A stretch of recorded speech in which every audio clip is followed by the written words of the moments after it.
It's Thursday, the 15th of September, 2022. Welcome to the Fast Five by Fear and Greed, where we give you the top 5 business stories you need to know in just 5 minutes. I'm Michael Thompson, and good morning, Sean Aylmer. Good morning, Michael.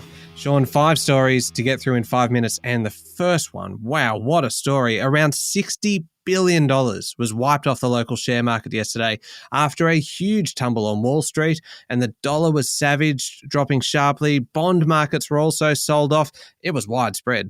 Yeah, it wasn't a good day to be an investor. First to the numbers. The S&P ASX 200 fell 182 points, or 2.6%, to close at 6,829 points. All sectors fell. The banks were hammered. Commonwealth Bank, National Australia Bank and Macquarie closed down more than 3%. Property leader Goodman tumbled 5%. Wesfarmers was off more than 4%. There was red ink everywhere.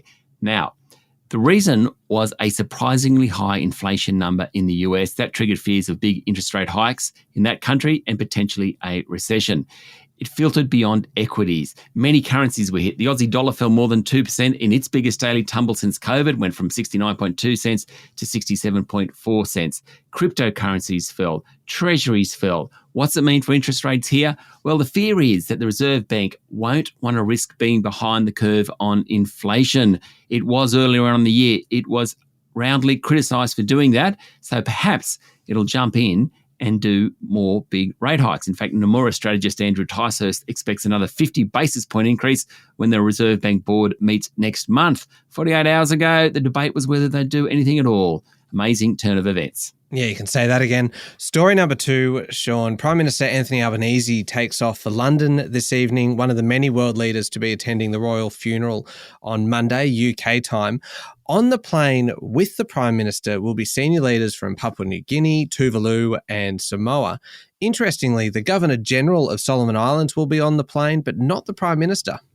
No, Manasseh Sogavare has clashed with both Mr Albanese and his predecessor Scott Morrison, and he doesn't want to lift. Australia extended invitations to the leaders of 10 Pacific Island countries with ties to the Commonwealth to join the flight. It's going to be quite an event. There are 500 dignitaries expected, led by Joe Biden, the US president. Former President Donald Trump hasn't been invited. In fact, the no-invite list is the most interesting. Vladimir Putin didn't get an invite, nor did a representative from Belarus.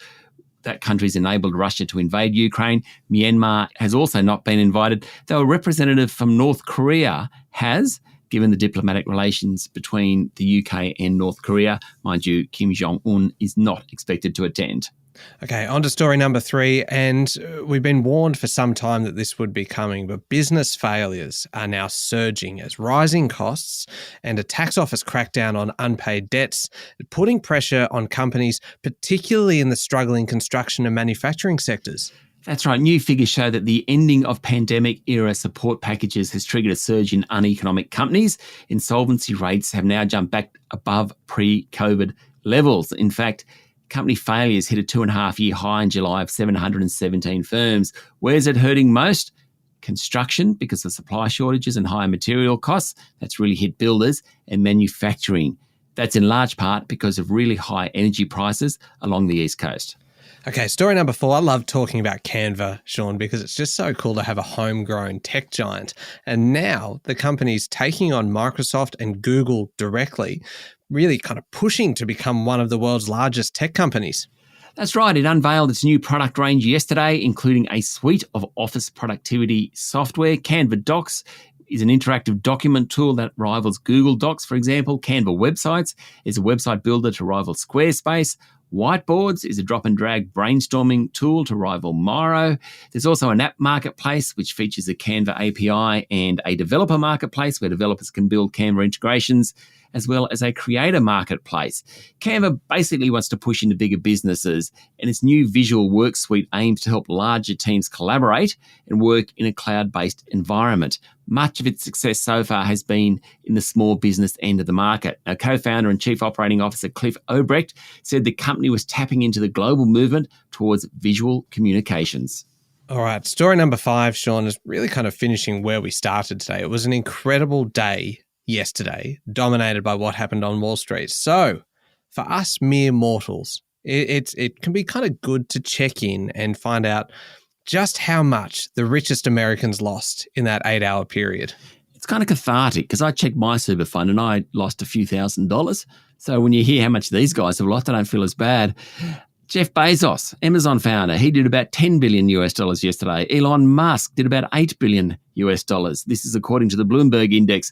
Mark Zuckerberg of Facebook fame and Larry Page and Sergey Brin of Google fame, they all lost about $4 billion. Actually puts my couple of thousand in pretty good light, really. I just love that you still found a way to compare yourself to Elon Musk and Jeff Bezos. Yeah, good point. Well played. All right.